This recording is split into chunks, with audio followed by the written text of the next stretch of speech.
Hello everyone, நான் விஸ்வா பேசுகிறேன். So இதோட நான் சொல்லணும்னா போஸ்ட் மேட்ச். ஸோ நேற்று இந்தியாஸ் நியூசிலாந்து மேட்ச் பார்த்துருப்பீங்க. ஸோ அந்த மேட்சோட போஸ்ட் போடுறேன். நேற்று போட வேண்டியது ஒரு நாள் போட முடியல. ஸோ இன்னைக்கு ரிவ்யூ போடுறேன். ஸோ நல்லா நினச்சேன், நியூசிலாந்து வின் நினச்சேன். ஏன்னா அவங்க பேட்டிங் தான் விளையாடுவாங்க. உங்களுக்கு தெரியும், இந்தியாவிலே இந்தியா 3-0 பீட் பண்ணாங்க. ஸோ நல்லா அவனா வின் பண்ண நினைச்சேன். அது எதிர்பார்க்க வருண் சக்கரவர்த்தி, இந்தியா சக்கரவர்த்தியா இருந்து பயப்பில் 5 எடுத்து இந்தியா நியூசிலாந்து முடிச்சு விட்டாங்க. ஸோ நல்லா முடிச்சு விட்டாரு. ஸோ இது இருக்கும், நான் 250 தான் சேஸ் நினைச்சேன், நியூசிலாந்து சேஸ் பண்ணுவாங்க. இப்போ நியூசிலாந்து 225 ஆல் அவுட். எந்த அளவுக்கு விளையாட்டாங்க. ஸோ விளையாட்டுலாம் கொஞ்சம் எப்படி சொல்றது, சைக்கிள் அடிச்சிருக்கும். நியூசிலாந்து பார்ட்னர்ஷிப் பில்ட் பண்ணும், சைக்கிள் ரொம்ப அடிக்கல. டிஃபென்ஸா விளையாட்டாங்க. வருஷத்துக்கு ஒரு எப்படி போறான்னு தெரியல. நல்லா குழம்பிட்டாங்க. நல்லா வருஷத்துக்கு ஒரு 2 பேட்ஸ்மேனா கணிக்கவே முடியல. அதனால விக்கெட் முடிஞ்சே இருக்குது. மேபி வருஷத்துக்கு ஒரு 2 விளையாண்டு டிபெண்ட் பண்ணாலும் மீதி ஒரு மேபி அஷ்டப்பட்டு ஜடேஜா கூட அடிச்சிருக்கலாம். என்ன லாஜிக் தெரியல, தோத்தலாம். ஆனால் நான் நினச்ச மாதிரி இந்த first top order Virat Kohli, இந்த ஷூகில், ரோஷன் 3 பேரும் நினச்ச மாதிரி ரொம்ப பேட்டிங் பெருசாக பிடிக்கல. 33 நீங்க பாருங்க, 33 நினைச்சேன், அவன் நினைச்சேன். அது நல்ல வேலை நான் தடுக்க எல்லா வருஷம் அவன் போயிட்டான். அவ்வளோதான். இது மாதிரி வீக் டீம் பாகிஸ்தான், மாலத்தீவு, வெஸ்ட் இண்டீஸ் அடிச்சு வேண்டியது. இது மாதிரி ஸ்டாண்டிங் வரும், ஒரு ஓவர் அவுட் ஆகிட வேண்டியது. ஆவரேஜ் மெயின் பண்ணி வீக் டீம் ஆவரேஜ் மெயின் பண்ணி அப்படியே 10 வருஷம் அவன் ஆடுவான். விஷ்ணு ஆடுவான், விளையாடுவார். விராட் கோலி 10 வருஷம் விளையாடுவார், ரோஷன் 10 வருஷம் விளையாடுவார். இந்த ஃபார்ம் டாமினேஷன் போக மாட்டாங்க. இன்னொரு டீம் வந்து ஆவரேஜ் காசு மிஸ் ஆவரேஜ் பார்த்தா ஆவரேஜ் 60 இருக்கும். அதான் வீக்லி சொல்ல செஞ்சு அடிக்கலாமா, வீக் 70 கூட இல்லை மட்டும் 10 ஆச்சு. அப்படியே டீம்ல பிளேஸ் பிடிச்சிருது. ஸோ பிபிசியான ஆக்ஷன் எடுக்கணும். ஏன்னா நான் வந்து டாப் 3 ஷூக்கின்னா ஒத்துக்க மாட்டேன். டாப் 3 சொல்லி தடுமாறும் அடிச்சுமா.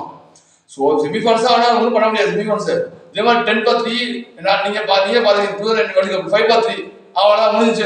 சேஸ் பண்ண நானும் விளையாண்டுலாம் பால் சிங்கா நல்லா விளையாடலாம். நான் சொல்லிட்டேன், ஓகே நியூசிலாந்து வேர்ல்ட் கப் சிங்கா சூப்பராக சொன்னான். நின்று 3 பேர் நின்று விளையாண்டுலாம். பால்ஸ் ஒரு 5 மட்டும் ரைஸ் ஆகிடலாம். எதுக்கு பெரிய ஆள் மாதிரி அடிக்க போறேன், நான் அடிக்க போறேன், குத்த போறேன். அடிச்சு அவுட்டானா, அடிச்சு அவுட்டானாரு. எனக்கு லாஜிக் இல்லை, ஏன் அடிச்சு அவுட்டானான்னு. அப்புறம் அடிச்சு அவுட்டலும் நல்லா பார்ட்டிசிபேட் போட்டு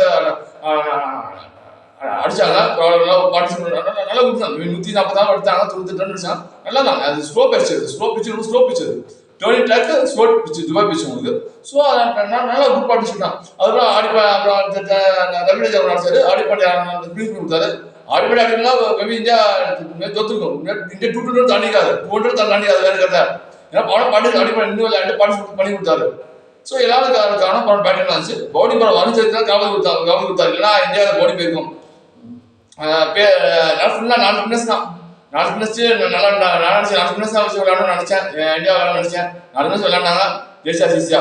ஸோ இதே மாதிரி செமிஃபைனல்ஸ்லையும் ஃபைனல்ஸும் இதே மாதிரி கொண்டு போனால் ஈஸியாக வின் பண்ணலாம். கேம்ஸ் ஈஸியாக வின் பண்ணலாம். ஈஸியாக அசால்ட்டாக சாப்பிட வின் பண்ணலாம். மேபி கம்பீர் அவர் மைண்ட் என்ன, ரோஹித் சர்மா மைண்ட் எனக்கு தெரியல. எனக்கு மேபி அஸ்வினாவா இருந்தா கம்பீர் அஸ்வினாவா பிடிக்கும், ஒரு செல்லப்பட போல. பையன் விளையாட்டோம், நமக்கு பெருமன்னு விளையாட்டோம் விட்டாலும் அவ்வளோதான், ஆஸ்தியா உடிச்சிருவாங்க. பச்சா ஒரு 10 பவுலிங் போட்டா கம்பீர் என்ன பண்ணாரு எனக்கு புரியல. சரி பார்ப்போம், நாளைக்கு செமிஃபைனல்ஸ் என்ன பண்ணலாம் பார்ப்போம். ஸோ என்ன போகணும்னு டாப் முடிச்சிட்டாங்க. ஸோ நம்ம ஆஸ்திரேலியா விளையாட போகிறோம். எல்லாருக்கும் நினச்சிக்கிறாங்க தெரியல. ஆஸ்திரேலியா ஃபிட்னஸ் ஆஸ்திரேலியா ஃபிட்னஸ் இல்லை. ஸோ அதை பற்றி நான் பேசுகிறேன். ஸோ ஓவரால் இந்தியா நல்லா வேண்டாம். தேங்க்யூ. நிறைய பேர் லைக் பண்ணி கமெண்ட் ஷேர் பண்ணுங்க. வேறு டாபிக் கமெண்ட் பண்ணுங்க, வேறு டாபிக் கமெண்ட் பண்ணுங்க. மெமோரிஸ் சேனல் கம்மியாக சப்ஸ்கிரைப் பண்ண வந்தாங்க.